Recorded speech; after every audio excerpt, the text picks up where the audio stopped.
ನಮಸ್ತೆ ಎಲ್ರಿಗೂ. ಎಲ್ಲರೂ ಹೇಗಿದ್ದೀರಾ? ಎಲ್ಲರೂ ಚೆನ್ನಾಗಿದ್ದೀರಾ ಅಂತ ಅಂದ್ಕೊತೀನಿ. Welcome back to my Geetaji vlogs channel. ನಾನು ನಿಮ್ಮ ಸಂಗೀತ. ನಮ್ಮ ಜೀವನದಲ್ಲಿ ನಾವೇನಾದರೂ ಮನಸ್ಸಿನಲ್ಲಿ ಕೋರಿಕೆಗಳನ್ನು ಇಟ್ಕೊಂಡ್ರೆ ಆ ಒಂದು ಕೋರಿಕೆಗಳನ್ನು ತಪ್ಪದೇ ಈಡೇರಿಸುವಂತಹ ಈ ಒಂದು ತಾಯಿಯ ಮಂತ್ರದಿಂದ ಪವಾಡವೇ ನೆರವೇರುತ್ತೆ ಅಂತಲೇ ಹೇಳ್ಬಹುದು. ಈ ಒಂದು ವಾರಾಹಿ ತಾಯಿಯ ಮಂತ್ರದಿಂದ ಮನಸ್ಸಿನಲ್ಲಿ ಯಾವುದೇ ರೀತಿಯ ಇಚ್ಛೆಗಳಿದ್ರೂ ಕೂಡ ಈಡೇರುತ್ತೆ ಅಂತಲೇ ಹೇಳ್ಬಹುದು. ನಾವು ಈ ವಾರಾಹಿ ತಾಯಿಯ ಮಂತ್ರಗಳನ್ನು ಹೆಚ್ಚಾಗಿ ಅಷ್ಟಮಿ, ನವಮಿ, ಪಂಚಮಿ ಹಾಗೆ ಅಮಾವಾಸ್ಯೆ, ಹುಣ್ಣಿಮೆ ದಿನಗಳಲ್ಲಿ ತುಂಬಾ ಹೆಚ್ಚಾಗಿ ಪಠಿಸುವುದನ್ನು ನೋಡ್ತೀವಿ. ಹಾಗೆ ಮಂಗಳವಾರ ಹಾಗೆ ಶುಕ್ರವಾರದ ದಿನಗಳಲ್ಲೂ ಕೂಡ ಈ ಒಂದು ವಾರಾಹಿ ತಾಯಿಯ ಮಂತ್ರಗಳನ್ನು ಪಠಿಸಬಹುದಾಗಿರುತ್ತೆ, ಅಂದರೆ ಪ್ರಾರಂಭಿಸಬಹುದಾಗಿರುತ್ತೆ. ವಾರಾಹಿ ತಾಯಿಗೆ ತುಂಬಾ ಪ್ರಿಯವಾದ ಟೈಮ್ ಅಂದರೆ ಸಮಯ ಅಂದರೆ ರಾತ್ರಿ 2 ಗಂಟೆ, ಮಧ್ಯರಾತ್ರಿ 2 ಗಂಟೆ ಆಗಿರುತ್ತೆ. ಯಾಕಂದರೆ ಆ ಒಂದು ಸಮಯದಲ್ಲಿ ವಾರಾಹಿ ತಾಯಿ ಭೂಲೋಕದಲ್ಲಿ ಸಂಚಾರವನ್ನು ಮಾಡ್ತಾರೆ. ಹಾಗಾಗಿ ಆ ಒಂದು ಸಮಯದಲ್ಲಿ ನಾವು ಮಂತ್ರಗಳನ್ನು ಪಠಣೆ ಮಾಡೋದಾಗಿರಲಿ ಅಥವಾ ವಾರಾಹಿ ತಾಯಿಯ ವ್ರತ ಪೂಜೆಗಳನ್ನು ಮಾಡೋದ್ರಿಂದ ಆ ಒಂದು ಸಮಯದಲ್ಲಿ ವಾರಾಹಿ ತಾಯಿಯ ಅನುಗ್ರಹ ನಮ್ಮ ಮೇಲಾಗುತ್ತೆ ಅಂತಲೇ ಹೇಳ್ಬೋದು.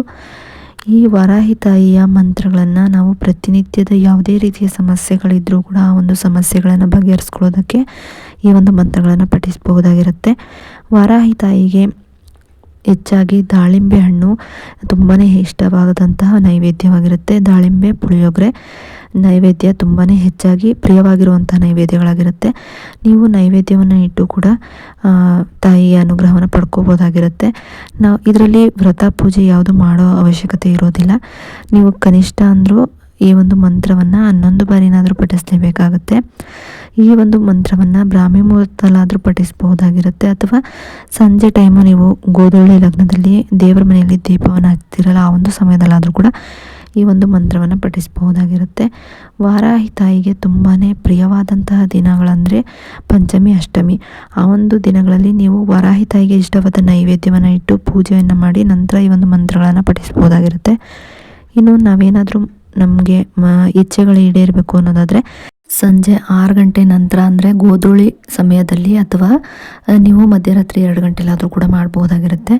ದೇವ್ರ ಮುಂದೆ ತುಪ್ಪದ ದೀಪ ಹಚ್ಚಿ ನಂತರ ನೀವು ಉತ್ತರ ದಿಕ್ಕಿಗೆ ಅಥವಾ ದಕ್ಷಿಣ ದಿಕ್ಕಿಗೆ ಮುಖ ಮಾಡಿ ಕೂತ್ಕೊಂಡು, ಅಂದರೆ ಈ ಕೂತ್ಕೊಳ್ಳೋಕ್ಕೂ ಮುಂಚೆ ನೀವು ಸ್ನಾನ ಮಾಡಿ ಶುದ್ಧವಾಗಿರಬೇಕಾಗುತ್ತೆ. ಶುದ್ಧವಾಗಿ ಸ್ನಾನ ಮಾಡ್ಕೊಂಡು ಕೂತ್ಕೊಂಡು ದೇವರ ವಿಗ್ರಹ ಇದ್ದರೆ, ಅಂದರೆ ವಾರಾಹಿ ತಾಯಿಯ ವಿಗ್ರಹ ಇದ್ದರೆ ಅದ್ರ ಮುಂದೆ ತುಪ್ಪದ ದೀಪ ಹಚ್ಚಿ, ಇಲ್ಲ ಅಂದರೆ ದೀಪವನ್ನೇ ವಾರಾಹಿ ತಾಯಿ ಅಂದ್ಕೊಂಡು ಅದಕ್ಕೆ ತುಪ್ಪ ಹಾಕಿ ಜೋಡಿ ಬತ್ತಿ ಹಾಕಿ ದೀಪವನ್ನು ಹಚ್ಚಿ ಅದನ್ನೇ ದೀಪವನ್ನೇ ವಾರಾಹಿ ತಾಯಿ ಅಂತ ಅಂದ್ಕೊಂಡು ನಾವು ಈ ದೀಪದ ಮುಂದೆ ಮಂತ್ರವನ್ನು ಪಠಿಸಬೇಕಾಗುತ್ತೆ. ಹಾಗೆ ನಾವು ಏನಾದರೂ ಮನಸಾರೆ ಬೇಡ್ಕೊಂಡಿದ್ದನ್ನು ನಾವು ಪಡ್ಕೊಬೇಕು ಅನ್ನೋದಾದರೆ ನಮ್ಮ ಮೈಂಡ್ ಸೆಟ್ ಕೂಡ ಪಾಸಿಟಿವ್ ಆಗಿ ಇಟ್ಕೊಬೇಕಾಗುತ್ತೆ. ಹಾಗೆ ನಾವು ಏನನ್ನೇ ಬೇಡ್ಕೊಂಡ್ರೂ ಕೂಡ ಈಗಾಗಲೇ ಅದು ಪ್ರೆಸೆಂಟಲ್ಲಿ ಇದೆ ನಮ್ಮ ಹತ್ರ ಅನ್ನೋ ರೀತಿಯಲ್ಲಿ ನಾವು ಬೇಡ್ಕೊಬೇಕಾಗುತ್ತೆ. ಇನ್ನು ಮಂತ್ರ ಬಂದು ಹೇಗಿರುತ್ತೆ: ಓಂ ಹ್ರೀಂ ನಮೋ ವಾರಾಹಿ ಮಾಂಗಲ್ಯೆ ಸಕಲ ಕಾರ್ಯಸಿದ್ಧಿಂ ಕುರು ಕುರು ಸ್ವಾಹ. ಓಂ ಹ್ರೀಂ ನಮೋ ವಾರಾಹಿ ಮಾಂಗಲ್ಯೆ ಸಕಲ ಕಾರ್ಯಸಿದ್ಧಿಂ ಕುರು ಕುರು ಸ್ವಾಹ. ಓಂ ಹ್ರೀಂ ನಮೋ ವಾರಾಹಿ ಮಾಂಗಲ್ಯೆ ಸಕಲ ಕಾರ್ಯಸಿದ್ಧಿಂ ಕುರು ಕುರು ಸ್ವಾಹ. ಓಂ ಹ್ರೀಂ ನಮೋ ವಾರಾಹಿ ಮಾಂಗಲ್ಯೆ ಸಕಲ ಕಾರ್ಯಸಿದ್ಧಿಂ ಕುರು ಕುರು ಸ್ವಾಹ. ಓಂ ಹ್ರೀಂ ನಮೋ ವಾರಾಹಿ ಮಾಂಗಲ್ಯೆ ಸಕಲ ಕಾರ್ಯಸಿದ್ಧಿಂ ಕುರು ಕುರು ಸ್ವಾಹ. ಓಂ ಹ್ರೀಂ ನಮೋ ವಾರಾಹಿ ಮಾಂಗಲ್ಯೆ ಸಕಲ ಕಾರ್ಯಸಿದ್ಧಿಂ ಕುರು ಕುರು ಸ್ವಾಹ. ಓಂ ಹ್ರೀಂ ನಮೋ ವಾರಾಹಿ ಮಾಂಗಲ್ಯೆ ಸಕಲ ಕಾರ್ಯಸಿದ್ಧಿಂ ಕುರು ಕುರು ಸ್ವಾಹ. ಓಂ ಹ್ರೀಂ ನಮೋ ವಾರಾಹಿ ಮಾಂಗಲ್ಯೆ ಸಕಲ ಕಾರ್ಯಸಿದ್ಧಿಂ ಕುರು ಕುರು ಸ್ವಾಹ. ಓಂ ಹ್ರೀಂ ನಮೋ ವಾರಾಹಿ ಮಾಂಗಲ್ಯೆ ಸಕಲ ಕಾರ್ಯಸಿದ್ಧಿಂ ಕುರು ಕುರು ಸ್ವಾಹ. ಈ ಒಂದು ಮಂತ್ರವನ್ನು ನೀವು 9 ಬಾರಿ, 11 ಬಾರಿ, 21 ಬಾರಿ, ಇಲ್ಲಾಂದರೆ 108 ಬಾರಿ, ಇಷ್ಟರಲ್ಲಿ ನಿಮಗೆ ಎಷ್ಟು ಬಾರಿ ಹೇಳಬೇಕು ಅನಿಸುತ್ತೆ ಅಷ್ಟು ಬಾರಿ ಹೇಳ್ಬೋದು, ಅಥವಾ ಎಷ್ಟು ಬಾರಿ ಬರಿಬೇಕು ಅನಿಸುತ್ತೆ ಅಷ್ಟು ಬಾರಿ ಒಂದು ಬುಕ್ನಲ್ಲಿ ಸಪ್ರೇಟಾಗಿ ಇದಕ್ಕಿಂತ ಒಂದು ಬುಕ್ ಇಟ್ಟಿರ್ತಿರಲ್ಲ ಅದರಲ್ಲಿ ಬರಿಬಹುದಾಗಿರುತ್ತೆ. ಓಂ ಹ್ರೀಂ ನಮೋ ವಾರಾಹಿ ಮಾಂಗಲ್ಯೆ ಸಕಲ ಕಾರ್ಯಸಿದ್ಧಿಂ ಕುರು ಕುರು ಸ್ವಾಹ. ಓಂ ಹ್ರೀಂ ನಮೋ ವಾರಾಹಿ ಮಾಂಗಲ್ಯೆ ಸಕಲ ಕಾರ್ಯಸಿದ್ಧಿಂ ಕುರು ಕುರು ಸ್ವಾಹ. ಓಂ ಹ್ರೀಂ ನಮೋ ವಾರಾಹಿ ಮಾಂಗಲ್ಯೆ ಸಕಲ ಕಾರ್ಯಸಿದ್ಧಿಂ ಕುರು ಕುರು ಸ್ವಾಹ.